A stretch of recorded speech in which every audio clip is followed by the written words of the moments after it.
Miel. Documentaire. Taisez-vous, je travaille. J'y retourne. Miel. Mots intimes et libres. Julien, photographe pris dans l'émigration. Un documentaire de Sophie Trignac. En fait, c'est énorme, quoi. C'est énorme et je ne crois pas en Dieu, donc je ne peux pas remercier Dieu, mais quelle chance, quoi. Quelle chance d'avoir été appelé un jour par la responsable photo du journal La Croix en août 2017. Quelle chance, parce que ça a déclenché toute la suite des années qui ont suivi de ma vie, quoi. Tu te rends compte, des fois, ça tient à pas grand-chose, hein. Tu te rends compte que cette femme, elle m'appelle, je suis pas journaliste du tout. Ce que je fais n'a aucun rapport. Et elle me demande si je suis à Briançon et si je suis dispo le lendemain, quoi. Comme je suis là, à ce moment-là, en vacances, ça bascule du jour au lendemain.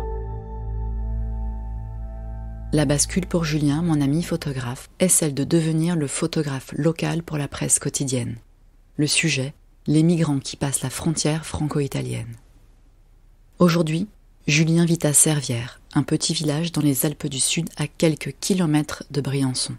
C'est par téléphone qu'il me confie cette bascule, la découverte d'un autre monde, celui des migrations des mineurs non accompagnés. Le soir, j'ai passé 3 heures avec les flics à attendre que des migrants veuillent bien essayer de passer la frontière dans la nuit pour avoir des bonnes photos, tu vois.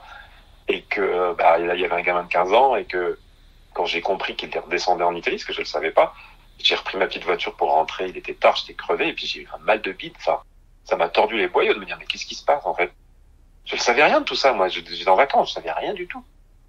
C'est violent, en fait, ce qui s'est passé. Enfin, c'est un espèce de truc. Et dès que j'ai fini de trier mes photos, après, je commence à faire du bénévolat. Je me rappelle venir chercher des vieux matelas dans la maison que tu connais pour les descendre au refuge, etc., etc. Et après, je me rappelle, enfin, il y a des tas de trucs, notamment d'emmener les mineurs qui arrivaient à passer, on les emmenait à Gap, où étaient les services sociaux du département. Donc, je faisais des allers-retours en bagnole avec des enfants. Et le son, ça va?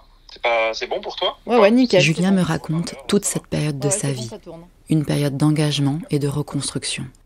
Lui et moi nous sommes rencontrés à Paris en 2018. Je travaillais en tant que photographe et nous étions dans la même agence.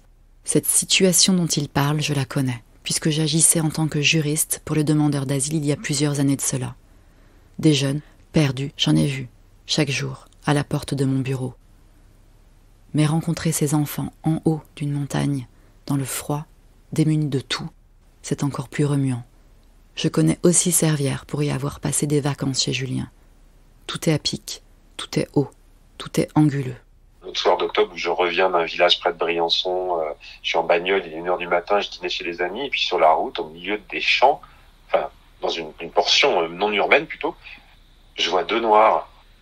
Et le temps que ça monte à mon cerveau, je finis par freiner et faire demi-tour, parce qu'ils partaient loin de Briançon. Et donc je leur dis, je sais plus ce que je leur dis. Bon, venez dans la voiture. Et il y en avait un qui avait 15 ans, qui était un jeune Guinéen. Je n'ai jamais vu. C'est la première fois que je voyais quelqu'un qui tremblait de tout son corps. Il a tremblé pendant 1 heure tellement il avait froid. J'avais jamais vu ça.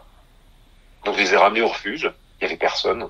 Enfin, il y avait personne pour accueillir à 1h du matin ou 2h du matin. Là, je leur ai fait chauffer de l'eau, je leur ai montré les douches.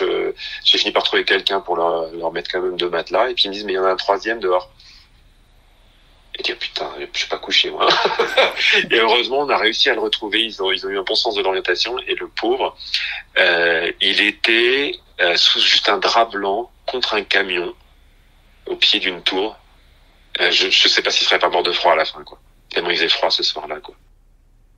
À partir de ce reportage-là, je me reconnecte à qui je suis, en fait.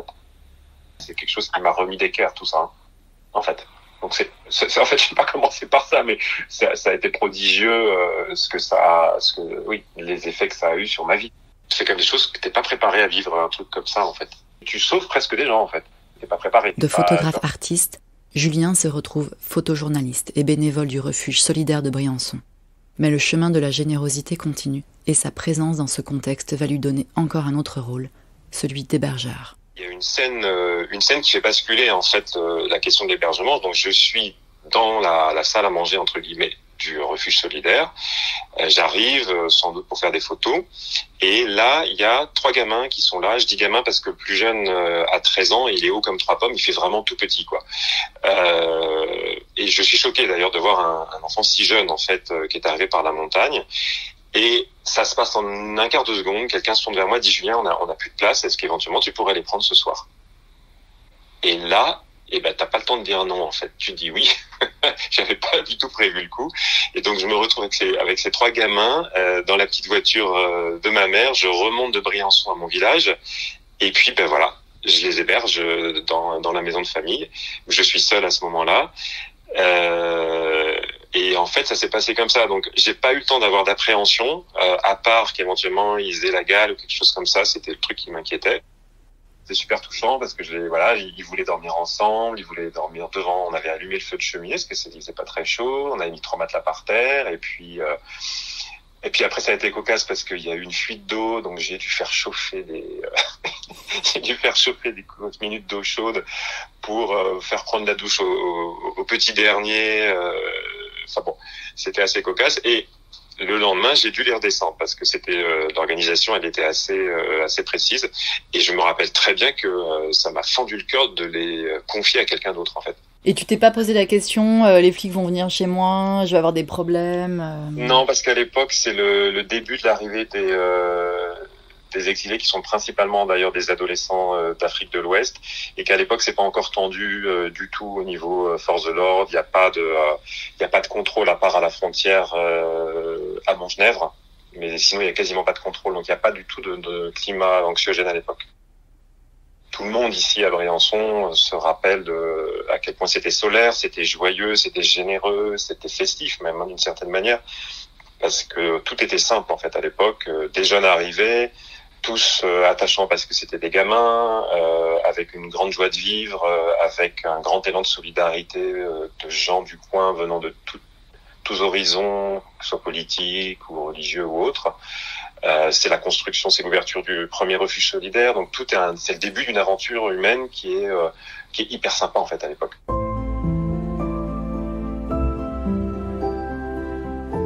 Le nombre de mineurs non accompagnés arrivant en France a augmenté en 2023. Leur prise en charge relève de l'aide sociale à l'enfance, l'ASE, qui doit organiser un accueil provisoire d'urgence pour évaluer l'âge et l'isolement familial. Puis l'enfant se voit attribuer une place en foyer ou chez un tiers. Mais aujourd'hui en France, un quart d'entre eux dort dans la rue. Julien a pallié ses lacunes étatiques comme il a pu, le temps qu'il a pu. Ça me bouleverse tellement, ça me secoue tellement qu'en rentrant à Paris, où je vis à l'époque, je me dis qu'est-ce que je peux faire à Paris? Et donc je rejoins à ce moment-là un collectif qui s'occupe de jeunes migrants qui s'appelle les Midi du Mi. Midi du Mi pour mineurs isolés étrangers, qui était le nom avant MNA, mineurs non accompagnés, qu'on utilise aujourd'hui. Et la première fois où j'ai hébergé un jeune, c'était par l'intermédiaire de cette association.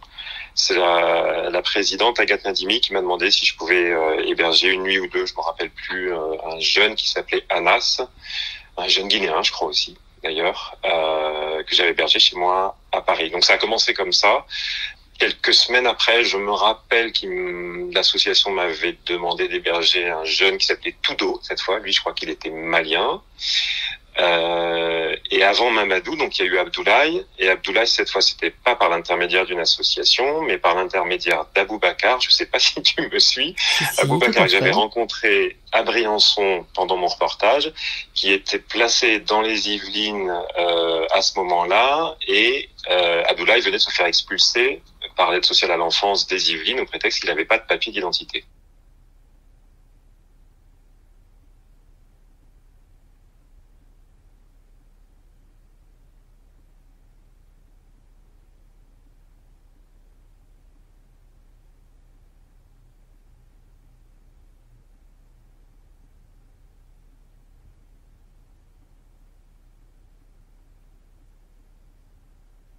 Je les ai pas hébergés longtemps, Abdoulaye et Mamadou, parce que j'ai le souvenir que c'était une telle charge d'un seul coup en fait d'avoir un adolescent chez soi. Moi, j'avais pas le projet d'accueillir à l'époque chez moi. J'étais dans un 2 pièces et je me rappelle de la charge émotionnelle très forte, notamment avec Abdoulaye qui arrive chez moi. Alors je me rappelle, j'avais donné des Quality Streets, je me rappelle. Il est en face de moi, dans mon salon, sur le canapé, et puis, il commence à pleurer en me disant mais pourquoi ça m'arrive à moi? Et en fait, c'était jamais léger. En fait, avec Mamadou un peu plus quand même, mais c'était pas léger comme situation d'avoir quelqu'un qui va aussi mal et qui est dans une telle angoisse de vie chez soi. Moi, j'étais seul. Et en plus de ça, il y avait tout le travail en plus, c'est-à-dire héberger, c'est quelque chose, héberger, nourrir, c'est déjà quelque chose. Mais après, il fallait s'occuper de la santé, il fallait s'occuper de la situation administrative, regarder à la fois des papiers au pays et de la demande de prise en charge ou d'un appel en justice en France, etc., etc.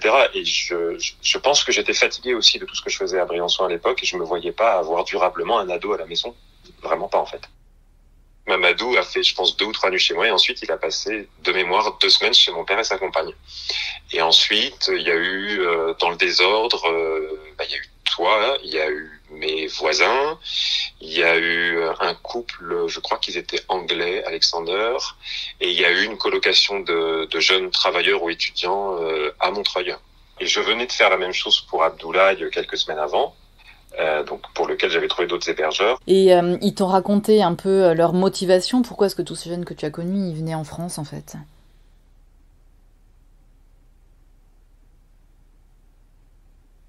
Ils ont fui quelque chose.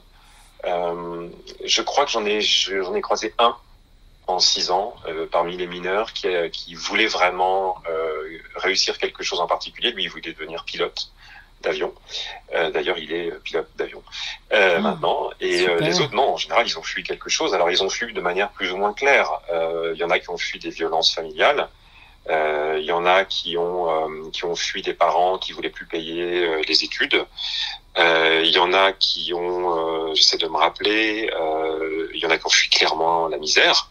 Mais ils n'ont pas fui en se disant on va en France. Ils ont fui en disant on va chercher un peu plus loin quelque chose qui nous permettra notamment d'être mieux et de gagner un peu de sous. Donc ils sont jamais partis en disant je vais en Europe. Ils partent, ils vont dans le village d'à côté, et ensuite ils vont peut-être dans un pays plus lointain parce qu'on leur promet que par exemple qu'il y a du boulot en Algérie, en Libye, etc. Et puis tu as aussi toute une partie d'entre eux qui se font embarquer dans l'affreuse traite humaine qui commence déjà dans leur pays en fait, et qui aboutit aux horreurs qui se passent en Libye. Et j'en ai plusieurs qui sont vraiment strictement dans ce cadre-là, qui se sont fait happer à un moment par un grand frère dont ils sauront jamais si lui-même était complice ou pas du truc, qui leur dit suis-moi, fais-moi confiance, et puis ils se retrouvent embarqués dans les pick-up, avec de la violence, dans des camps, des prisons avec de la torture, etc. quoi. Donc c'est très varié. Après j'ai aussi un jeune iranien kurde dont je m'occupe depuis 2 ans. Lui clairement il a fui les persécutions en Iran et ensuite il a fui l'Irak où il était réfugié au Kurdistan en disant ça commence à sentir le roussi pour moi là-bas. Mais finalement aujourd'hui il est en Allemagne, mais c'est un peu le hasard aussi, c'est-à-dire qu'à un moment oui ils prennent des décisions, ils font ci, ils font ça, mais c'est le hasard de la vie, de fuir un danger, de croire en la parole de quelqu'un, de suivre son instinct aussi, notamment l'instinct de survie qui est très fort. Voilà, il y a vraiment beaucoup de raisons de départ en fait. Pourquoi on quitte sa maison? Parce que ça se passe pas bien en général. C'est tout simple. C'est des enfants qui partent. On parle d'enfants. Mamadou, je sais pas à quel âge il est parti. Ouais, il avait 15 ans. Voilà, mais j'en connais qui sont partis plus jeunes encore. Mamadou, c'est quand même quelqu'un qui a un optimisme incroyable et voilà. Les autres, il peut y avoir une inquiétude, il peut y avoir, il y a une douleur. Ça, j'en ai pas parlé, mais il reste une douleur de ce qu'ils ont subi. Qui restera toute leur vie et qui fait que il y a cette part-là, d'ailleurs, à laquelle il faut être attentif après plusieurs années. C'est-à-dire qu'au bout d'un moment, on aimerait que ça aille mieux, on voit que ça va mieux, et puis des fois, on baisse un peu la garde. Mais en fait, non, quand on a été traumatisé, qu'on ait vu un psy ou pas, ça reste quelque chose qui reste une forme de fragilité, et il faut être attentif à ça aussi.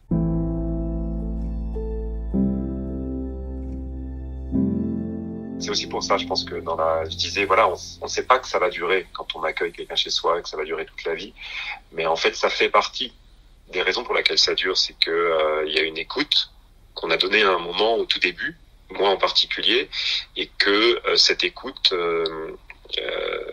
peut pas l'enlever après. Cet été, quand je les ai accueillis dans mon village là, pour faire un peu la fête ensemble, j'ai initié un tour de table pour que chacun un peu dise qui il est par rapport aux autres, etc. 100% tous les jeunes ont tous exprimé des paroles de profonde reconnaissance. Alors c'est pas la même chose que de se sentir redevable. Par contre, sur cette question d'avoir éventuellement une sorte de dette d'une certaine manière, moi je leur ai toujours dit, je fais pas ça parce que tu me le demandes ou parce que ceci ça va pas bien. J'assume, ce sont mes choix. Tu n'as pas à emporter la responsabilité. Tu ne me dois rien d'une certaine manière.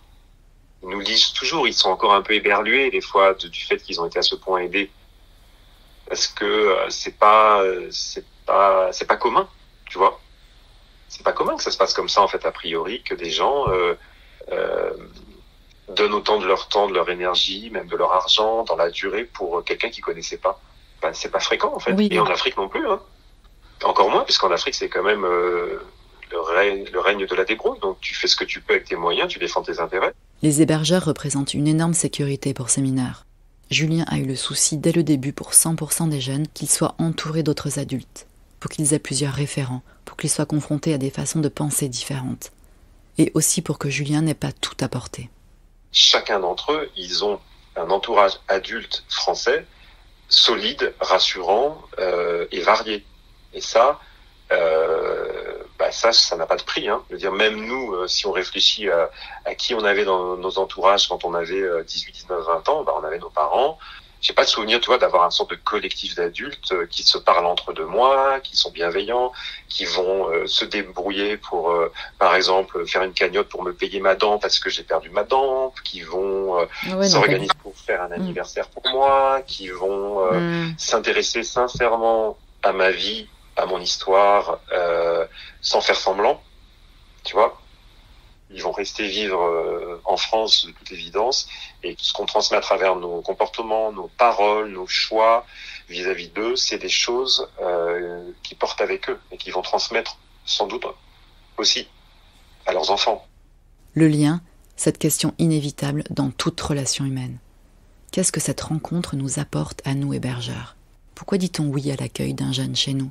Forcément, la vie s'en retrouvera changée. Cette expérience, c'est quand même un énorme bouleversement dans ma vie, comme ça l'a été dans la vie, je pense, de toutes les personnes qui accompagnent un nouvel être humain venant d'une vie tellement différente, avec souvent des choses très, très, très douloureuses vécues.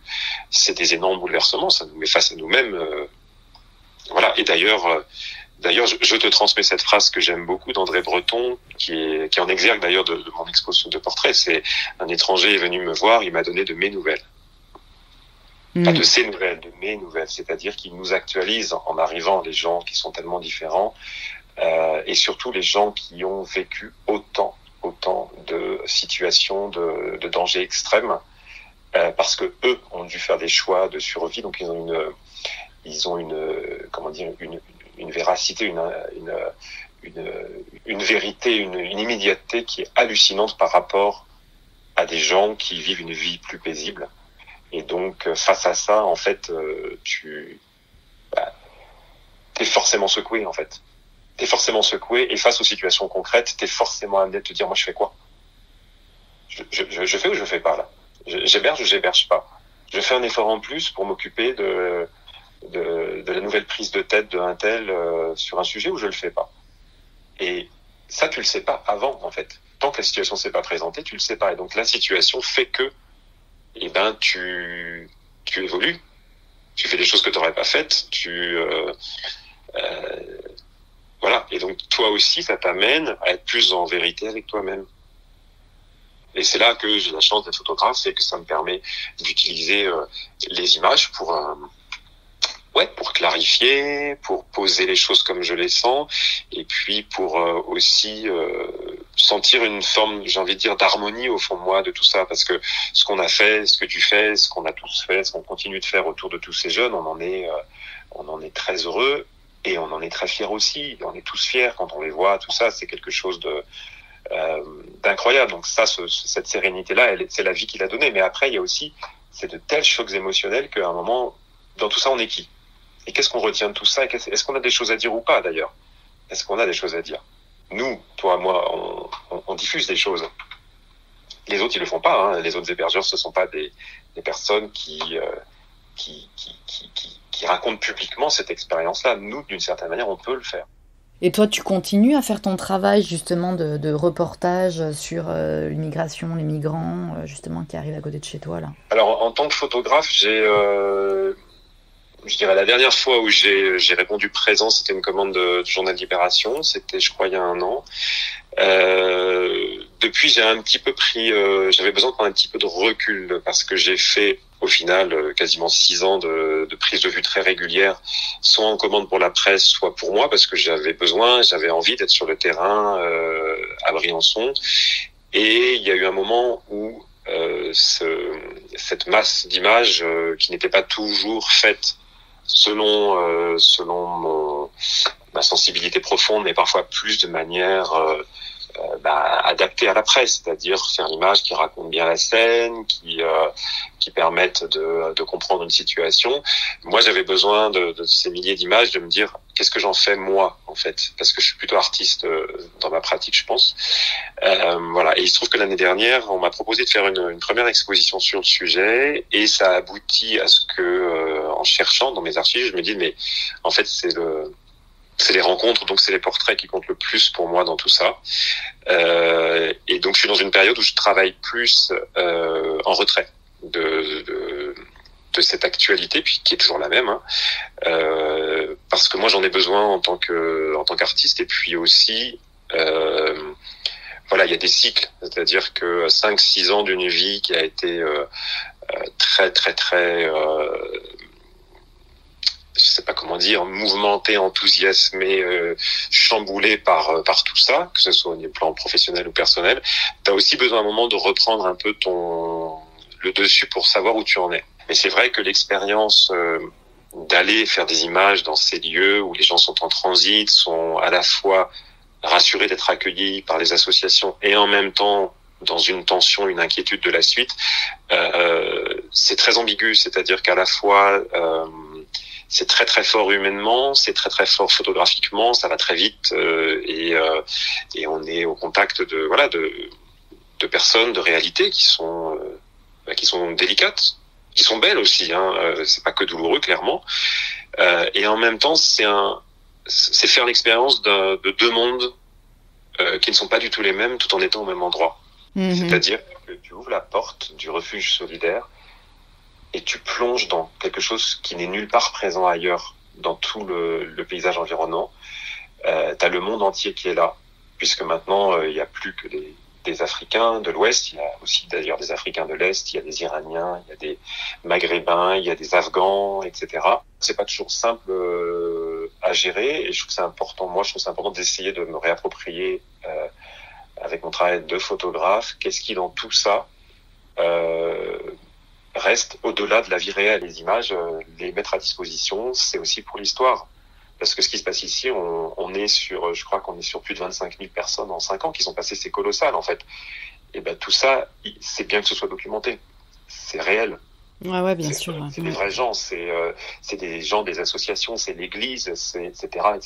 Et c'est aussi à l'inverse le pouvoir politique actuel national, le maire actuel de Briançon, qui sont sur le bord opposé. Et tu dis plus tard l'histoire retiendra quoi? Qui était juste, qui avait raison? C'est quand même des choses qui c'est pas rien de se dire qu'on est tu vois, dans mon petit village de 200 habitants qui est d'abord autrefois un village de vacances, de se dire que je suis au contact et je peux documenter quelque chose qui est historique d'une certaine façon.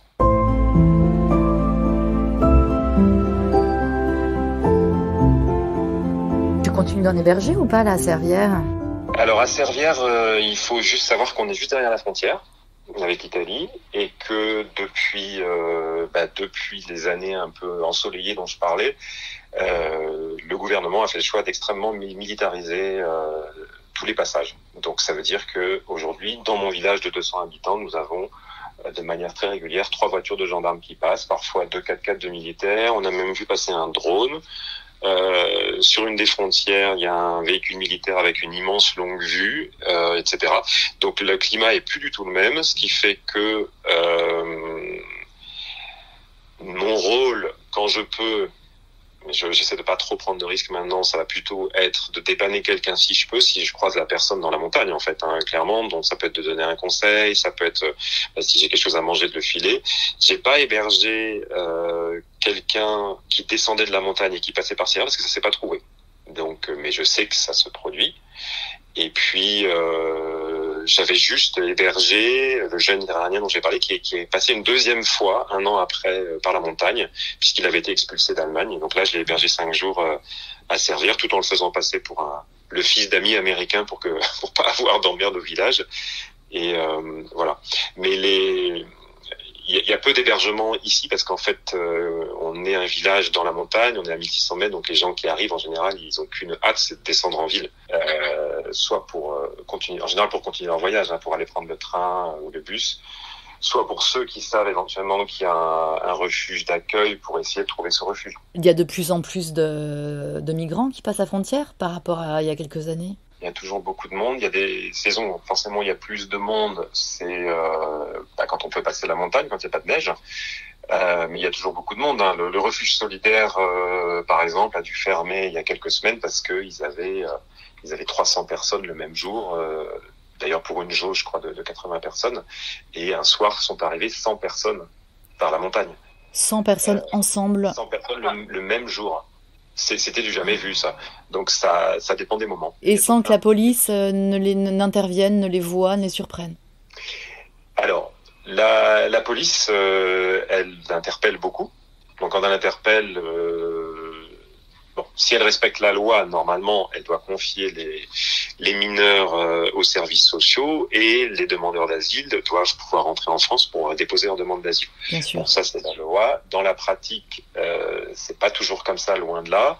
Donc la police va interpeller ceux qui peuvent interpeller. Ensuite, ils vont les ramener au poste de police aux frontières qui est à Montgenèvre, derrière notre montagne, d'une certaine façon. Et là, dans la plupart des cas, ils leur font signer un document qui s'appelle un refus d'entrée, c'est-à-dire qu'ils reconnaissent qu'ils n'ont pas le droit de rentrer en France. Ensuite, ils les renvoient en Italie. Sauf que les gens reviennent, puisque on serait comme eux si on n'a plus rien et qu'on espère trouver un avenir meilleur, on va pas s'arrêter en chemin, surtout qu'en Italie, il y a beaucoup de monde, que l'Italie est un pays qui est moins riche, que l'Italie est un pays qui est tendance un peu raciste en ce moment, et qui est surtout l'Italie est un premier pays d'arrivée, donc c'est un pays où il y a beaucoup de monde qui arrive.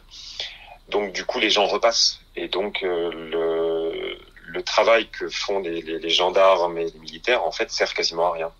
Ça, tout le monde le sait, mais l'État continue à payer des centaines de millions d'euros pour ça, pour faire un affichage sécuritaire délirant, en fait. Ce document-là de refus d'entrée, c'est légal? J'en ai jamais entendu parler.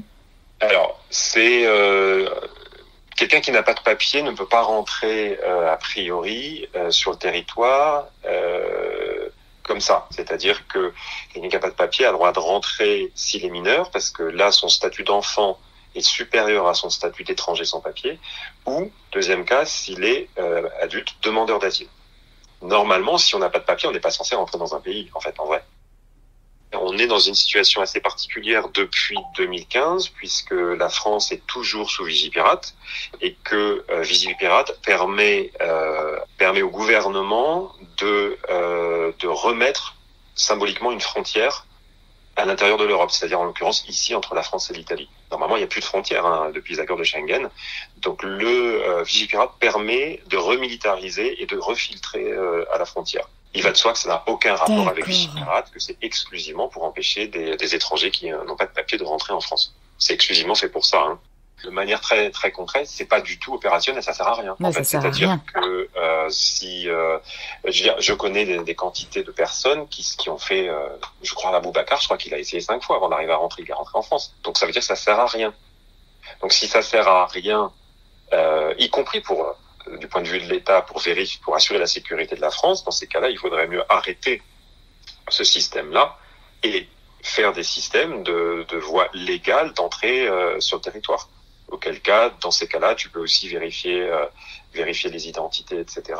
Mais tu fais un système d'accueil, tu fais un système d'hébergement, un système où les gens auraient le droit de travailler, etc. Là, il faut imaginer, moi je te parle, je regarde la montagne, je sais comment ça se passe. C'est-à-dire que tu as des gendarmes et des militaires qui sont plus ou moins visibles, qui vont surveiller tant qu'ils peuvent. Et puis il y a des courses-poursuites, il y a des guet-apens et des choses comme ça.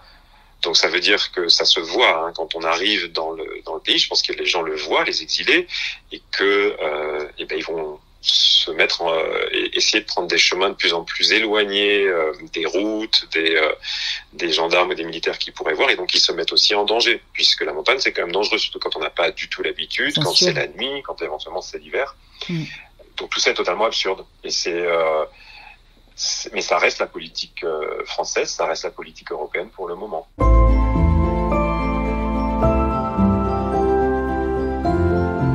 Je remercie Julien Bénard pour ce partage personnel et pour ses réflexions sur le collectif et au-delà.